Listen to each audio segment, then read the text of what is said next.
It is my pleasure. It is my pleasure. Anytime you need me, you know that I'm always gonna be here. Whether to sing in your concert or just even to talk to me about anything and everything. It's always It's lovely to have the privilege to just share so many with you. Thank you so much. It is an honor for me to be in your 50th year anniversary. Like I said, I think you are an amazing singer. You have so many talents. Grabe, you write songs, you play so many instruments, and not only that, you can act. You know, that's a magandang combination yun eh, diba? O, maarte lang. Wala akong research. Ano naman yung aking Oo, si Susan and si Amalia naman. Hello! Session, thank you. I actually wanted to also remind everybody of Bisaya man si Miss Reg. Bisaya. Uy, ito. Salamat kaayo kay, ano ba yan? Pinakanta mo ako doon sa Bihila. It's one of my favorite songs of hers.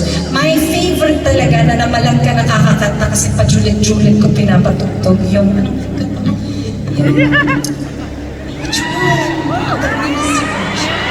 Ano to?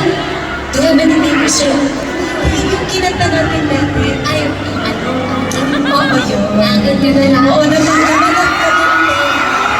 Kasi pajulit-julit. I love that song. And not only because it was such a great song, I think I loved it because I loved the way you sang it. It was very sincere and the ad-libs at the end. Yung saktong-sakto lang yung ikaw nagyayabang na kaya ko to. Parang, eto yun. Shoutout ko na rin po si Kuya Kiko Salazar, of course. Yes, I think it's such a beautiful song and you sang it really, really well.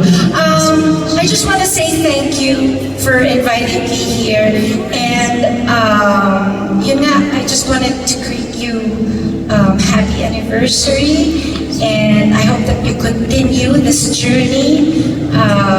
Madami ka pang mararating, marami ka pang may experience, mas gagaling ka pa. So, and I'm also very happy that your parents are here. Asa man sila? Asa man? Oo ka na. Oo na. Ay sila. Oy. Hello, oy. Oh. Actually, beside to si Miss Reg, siya sobrang nag-check up on me during that. Mori, okay ka na.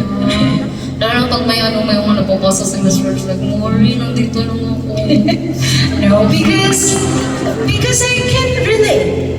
You know, and I also wanted to not just be a friend on stage, but also be involved, hopefully, in your lives. Yung mga kabataan ngayon, kasi syempre parang gusto kong maging tenga, maging boses ninyo, na gusto ko lang malaman ninyo na I really am just here.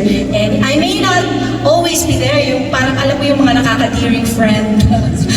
yung mga nakaganon, yung nakalimutan sa'yo lagi. Hindi ako ganong klaseng friend, but anytime you would need me for anything and everything, I will be here. So everybody, once again, Miss Regine Velasquez, I've got the one and only software! Miss Reg, I try. Miss Reg, syempre di pwedeng isang kanta na.